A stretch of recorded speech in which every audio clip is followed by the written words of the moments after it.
Hello दोस्तों, नमस्कार। मेरे YouTube चैनल में आप सबका स्वागत है। लेकर आई हूँ पचरा गीत। वीडियो पसंद आए तो कमेंट बॉक्स में ज़रूर बताएं।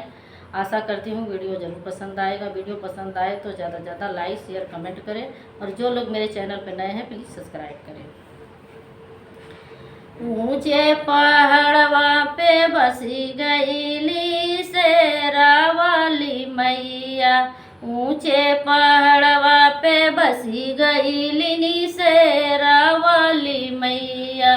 सेवका पूछई मैया क्या तेरा भोजन। सेवका पूछई मैया क्या तेरा भोजन। नरियल चुनरिया बता गईनी शेरावाली मैया। नरियल चुनरिया बता गईली शेरावाली मैया। ऊंचे पहाड़वा पे बसी गईली शेरावाली मैया। ऊंचे पहाड़वा पे बसी गईली शेरावाली मैया।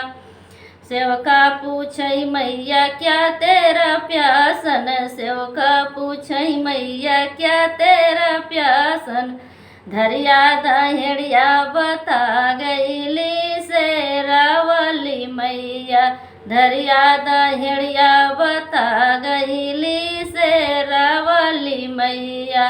ऊंचे पहाड़वा पे बसी गईली शेरावाली मैया। ऊंचे पहाड़वा पे बसी गईली शेरावाली मैया।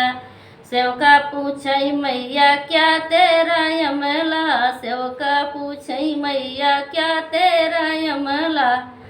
500 पड़िया बता गईली शेरावाली मैया। 500 पड़िया बता गईली शेरावाली मैया।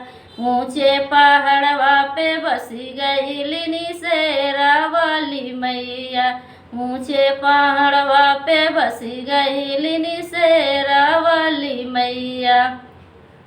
सेवका पूछई मैया क्या तेरा आसन। सेवका पूछई मैया क्या तेरा आसन। केला पतैया बता गईली शेरावाली मैया।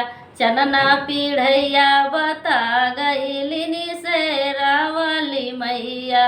चनना पीढ़ैया बता गईली शेरावाली मैया। ऊंचे पहाड़वा पे बसी गईली शेरावाली मैया। ऊंचे पहाड़वा पे बसी गईली शेरावाली मैया।